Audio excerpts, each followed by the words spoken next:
એએમટીએસના ડ્રાઈવરને ભૂલાભાઈ પાર્ક 4 રસ્તા પાસે રિક્ષા ચાલક સાથે બોલાચાલી થતા ટોળાએ બસ પર પથ્થરમારો કર્યો હતો.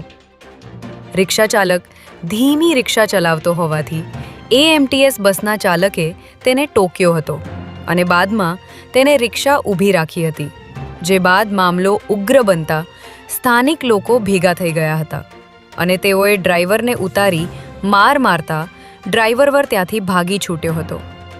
બાદમાં લોકોએ બસમાં તોડફોડ કરી હતી. ઘટનાની જાણ કરાતા પોલીસ અહીં પહોંચી હતી, પરંતુ તોડફોડ કરનારા લોકો ત્યાંથી ભાગી ગયા હતા. ત્યારે બસ ડ્રાઈવરની ફરિયાદના આધારે પોલીસે ગુનો નોંધી આગળની તજવીજ હાથ ધરી છે.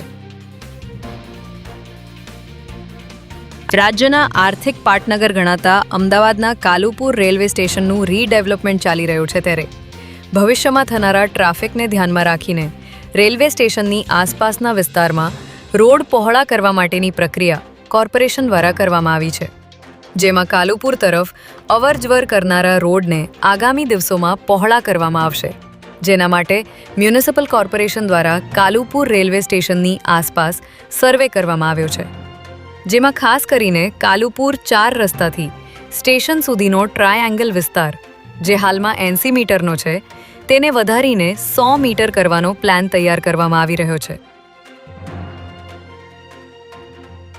અમદાવાદના આનંદનગર વિસ્તારમાં ક્રિકેટ રમવા જેવી સામાન્ય બાબતે 2 પક્ષો વચ્ચે મારામારીના દ્રશ્યો સર્જાયા હતા.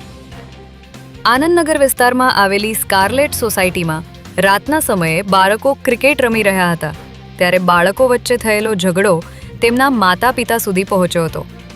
બાદમાં ઝઘડો વધુ ઉગ્ર બનતા મારામારી થઈ હતી. મારામારી દરમિયાન કૃણાલસિંહ ચુડાસમાએ બહારથી માણસોને બોલાવીને મારામારી કરી હતી. ઘટનાની જાણ થતાં આનંદનગર પોલીસનો કાફલો ઘટના સ્થળે દોડી આવ્યો હતો અને સ્થિતિ પર કાબૂ મેળવ્યો હતો.